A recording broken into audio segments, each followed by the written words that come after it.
ഇന്ന് നമ്മുടെ ചാലഞ്ചിൻ്റെ 5ാമത്തെ ദിവസം. 5 ദിവസം വളരെ പെട്ടെന്നായിരുന്നു പോന്നത്. പക്ഷേ മുടങ്ങാതെ വീഡിയോ ചെയ്യണമെന്ന എൻ്റെ ആഗ്രഹം ഞാൻ ഓരോ ദിവസമായി പൂർത്തീകരിച്ചു വരുന്നു. കഴിഞ്ഞ ദിവസം ഞാൻ എൻ്റെ ഒരു ക്ലയൻറ്റിന് വേണ്ടിയിട്ട് കോർട്ട് ഓർഡറിനായി ലോയറെ സമീപിച്ച് 2 കൊട്ടേഷൻ എടുത്തിരുന്നു. രണ്ടും വ്യത്യസ്ത ലോയറിൽ നിന്നായിരുന്നു.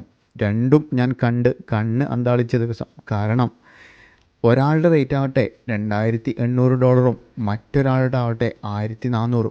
ഒന്ന് നേരെ ഇരട്ടി. പക്ഷേ സർവീസും ക്വാളിറ്റിയും എല്ലാം ഒരുപോലെ. തീർച്ചയായിട്ടും ബിസിനസ്സിലും വളരെയധികം ശ്രദ്ധിക്കേണ്ട ഒന്നാണ് സോഴ്സിങ്.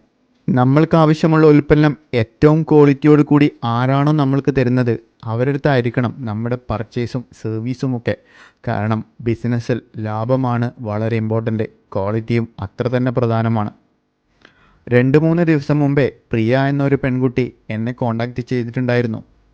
അവളുടെ ഹസ്ബൻഡിനെ ബ്രൂണയിൽ പെട്രോളിയം ഇൻഡസ്ട്രിയിൽ ഒരു ജോബ് കിട്ടിയിട്ടുണ്ട്. ഹസ്ബൻഡിൻ്റെ കൂടെ ഒന്നിച്ച് വരാൻ വേണ്ടിയിട്ട് ആരുടെ കൂടെ വിസക്ക് അപ്ലൈ ചെയ്തതാണ്. പക്ഷേ അദ്ദേഹം 2 മാസമായി അവളെ പറഞ്ഞു പറ്റിച്ചുകൊണ്ടിരിക്കുന്നു. മാത്രമല്ല കാശൊക്കെ കൊടുത്ത് ഇപ്പോൾ അദ്ദേഹത്തിൻ്റെ നമ്പർ തന്നെ ബ്ലോക്ക് ആക്കിയിട്ടിരിക്കുന്നു. വളരെ വിഷമം തോന്നിയ ഒരു സമയം. തീർച്ചയായിട്ടും ഞാൻ അവളെ ഹെൽപ്പ് ചെയ്യുകയും 5 ദിവസം കൊണ്ട് തന്നെ ബിസിനസ് വിസ റെഡിയാക്കുകയും വളരെ ഹാപ്പി ആവുകയും ചെയ്തു. കാരണം ബിസിനസ്സിൽ ക്വാളിറ്റി സർവീസ് എന്നുള്ളത് വളരെ ഇമ്പോർട്ടൻ്റ് ആണ്. ചാലഞ്ചിൻ്റെ കൂടെ തന്നെ ചെറിയ ചെറിയ ഹാബിറ്റുകളൊക്കെ കൂട്ടാമെന്ന് വിചാരിച്ചു. ഇത് അത്തരത്തിലുള്ള ഒരു ചെറിയ ഹാബിറ്റാണ്. തീർച്ചയായിട്ടും ചാലഞ്ചിനോടൊപ്പം തന്നെ നമ്മൾക്ക് ചെറിയ ചെറിയ ഹാബിറ്റുകളൊക്കെ കൂട്ടേണ്ടതുണ്ട്. നമ്മുടെ ചാലഞ്ചിനായിട്ട് ഓരോ ദിവസവും പുതിയ ബിസിനസ് ഐഡിയകൾ മനസ്സിൽ വന്നുകൊണ്ടേയിരിക്കുന്നു.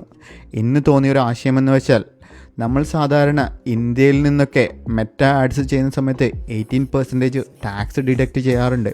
പക്ഷേ ബ്രൂണയിലാവട്ടെ വാറ്റോ അതുപോലെ തന്നെ ഇൻഡയറക്റ്റ് ടാക്സ് ഒന്നും ഇല്ലാത്തത് കൊണ്ട് തന്നെ 0 ടാക്സ് ആണ്.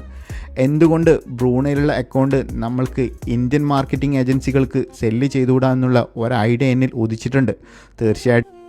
തീർച്ചയായും വരും ദിവസങ്ങളിൽ അതിനെക്കുറിച്ച് കൂടുതൽ ആലോചിക്കേണ്ടതുണ്ട്. അപ്പോൾ വീണ്ടും കാണാം. ബൈ.